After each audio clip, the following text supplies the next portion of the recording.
The first time I saw the property listing for Clearwater Lake, I knew it was exactly what I'd been searching for. 15 acres of pristine wilderness with a crystal-clear lake right in the center. The asking price was steep, but after years of working brutal hours as a software consultant, I had the money saved. What I didn't have was patience for entitled neighbors, but I was about to get a masterclass in dealing with one. My name is Marcus Chun, and I've been living in my modest 3-bedroom house on Lakeside Drive for about 6 months when the lake property went up for sale. The previous owner, an elderly man named Mr. Patterson, had passed away, and his children wanted to liquidate the estate quickly. The lake sat directly behind my property and 3 others, including the sprawling mini-mansion belonging to Diane Fredrickson, though everyone in the neighborhood just called her that Karen. I'd had exactly 2 interactions with Diane before the lake purchase. The first was when I moved in, and she knocked on my door to inform me that my moving truck was an eyesore and needed to be gone by 5 p.m. The second was when she called the police because my dinner guests had parked on the street in front of her house. The public street. So when I submitted my offer for the lake property, I'll admit there was a small, petty part of me that enjoyed knowing Diane would hate having me as her back boundary neighbor. The sale closed on a Tuesday. By Wednesday morning, Diane was on my doorstep. "We need to talk," she announced, not bothering with pleasantries like hello or good morning. She was dressed in tennis whites despite it being 9 a.m. on a weekday, her blonde hair pulled back, so tight it looked painful. "I just found out you purchased Mr. Patterson's land." "That's correct," I said, sipping my coffee and not inviting her in. "Well, I need to make something very clear to you right now." She crossed her arms, her diamond tennis bracelet catching the morning sun. "That lake has been part of MY viewshed for 12 years. My property value is tied to that water view. You cannot, and I mean cannot, do anything to obstruct my sight line." I blinked. "Your viewshed?" "Yes, it's a real legal term. Look it up." She sniffed. "I'm telling you this as a courtesy, but my lawyer has already been consulted. If you so much as plant a tree that blocks my view, I will sue you into oblivion." "Diane," I said slowly, "the lake is on my property now, not yours. I can do whatever I want with it." Her face flushed red. "We'll see about that.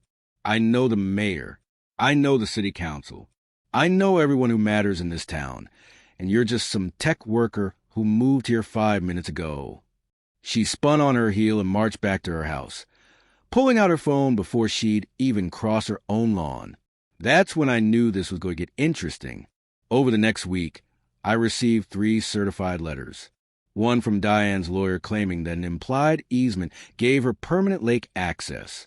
One from the HOA, which Diane was president of naturally, claiming I needed architectural approval before making any changes to the lake property. And one from the city zoning office asking me to verify my property boundaries. I called my real estate attorney, Patricia, who had a good laugh at all 3 letters. "There's no implied easement," she said. "The Patterson estate owned the lake outright, and now you do.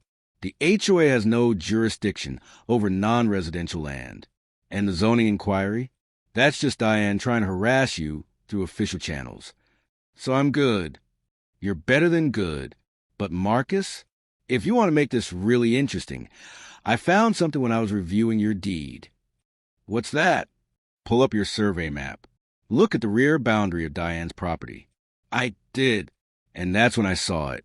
The property line between my lake parcel and Diane's backyard didn't run straight along the edge like I'd assumed.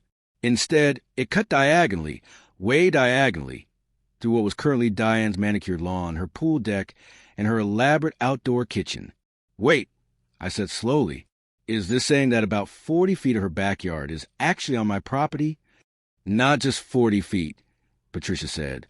"According to this survey in the county records, roughly a third of her current backyard has been encroaching on the lake property for at least 15 years. Mr. Patterson never enforced a boundary. He probably didn't even notice. But I could." "You absolutely could. That's legally your land, Marcus." I sat back in my chair, a plan forming in my mind. "Patricia, what would happen if I decided to put up a fence? Right along the actual property line?" There was a pause. Then she laughed. I would need to charge you extra, because I'd enjoy this case so much. Do it. But do it right. Get a licensed surveyor out there to mark the boundaries, pull permits, the whole 9 yards. Make it bulletproof. The survey team arrived the following Monday. Diane came running out of her house the moment she saw them setting up their equipment. What is this? What are you doing? She practically shrieked at the lead surveyor, a patient woman named Carol. We're conducting a boundary survey, ma'am.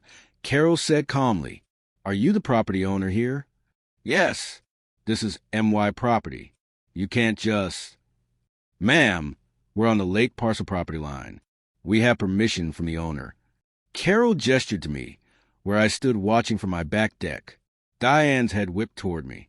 Marcus, what the hell are you doing? I walked down to the boundary area, hands in my pockets, just making sure I know exactly where my property ends, and yours begins, Diane. You know, for legal purposes. Legal purposes? Are you threatening me? Not at all. I'm just being a responsible landowner. The surveyor team worked for 2 days, placing bright orange stakes every 10 feet along the true boundary line. The line cut right through Diane's pool deck, bisected her outdoor kitchen, and claimed a good portion of what she'd been using as her lawn for over a decade. When Diane saw the final stake boundary, she completely lost it. This is impossible, she screamed, literally stomping her foot. This can't be right. That's my pool deck. My kitchen. I built those. On my land. I said simply. You absolute... She caught herself, breathing hard through her nose. I will fight this. I'll get an injunction. I'll sue you for everything you have. Go ahead, I said. But while you're doing that, I'm going to start building.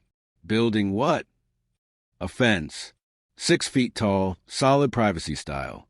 Right along the property line. Her face went from red to purple. You wouldn't dare. Watch me. The fence company started work that Friday. I'd pulled all the proper permits, had my surveyor's report filed with the county, and hired the best fence contractor in the area. They began at the road and worked their way back, installing pressure-treated posts and panels. Diane stood in her yard. Well, what remained of her yard, filming everything on her phone and yelling threats. This is harassment. This is retaliation. I'll have your contractor's license revoked. She directed this at the bemused fence crew. Ma'am, we're just installing a fence on the property owner's land, the foreman said. It's not his land. It's mine. I've been using it for 15 years. Actually, I said, stepping into view, that's called adverse possession. And in this state, you need 20 years of continuous, open use without the owner's permission. You're 5 years short. Also, Mr. Patterson's estate has records showing he gave you verbal permission to use the space, which means it was never adverse. So legally, you have no claim. I'd done my homework. Patricia had been very thorough. Diane's mouth opened and closed like a fish. Then she burst into tears, actual tears, and ran inside her house. The fence took 3 days to complete. When it was done, it was glorious. 6 feet of solid privacy fence, painted a nice neutral gray, running in a perfectly straight diagonal line through what used to be Diane's backyard. Her pool deck was now split in half. Her outdoor kitchen was on my side of the fence. Her meticulously maintained lawn was divided. She tried everything to stop it. She called the police, who verified my permits and left. She called the HOA, who confirmed they had no authority. She even tried to get an emergency injunction from a judge, who denied it after reviewing the survey. On the 4th day after the fence was completed, Diane appeared at my front door again. This time, she looked defeated. What do you want? She asked quietly. To humiliate me? To destroy my property value? I don't want anything, Diane. I said honestly, I just want to enjoy my property in peace. The same thing you wanted, ironically. So, what? You're just going to keep the fence? Keep my pool deck and kitchen? Well, they're on my land, but I'll make you a deal. I pulled out a document Patricia had prepared. I'll sell you the encroaching portion back. Fair market value, based on a neutral appraisal. You get your yard back, I get compensated for my land, and we both move on. She stared at the paper. And the fence comes down as soon as the sale closes. Diane was quiet for a long moment. Then quietly, "I'm sorry for how I acted, for the letters and the threats and everything." "Apology accepted," I said. "So do we have a deal?" She took the paper. "I'll have my lawyer review it. But yes, deal." The encroachment sale closed 3 weeks later. Diane paid me $30,000 for the portion of my land she'd been using. I took down the fence. An uneasy peace settled over Lakeside Drive. I still own the lake, and I built a beautiful cabin retreat on it. Diane and I aren't friends, but we wave to each other now. She even brought me cookies after a particularly bad storm knocked down a tree. Sometimes people need to learn that the world doesn't revolve around them.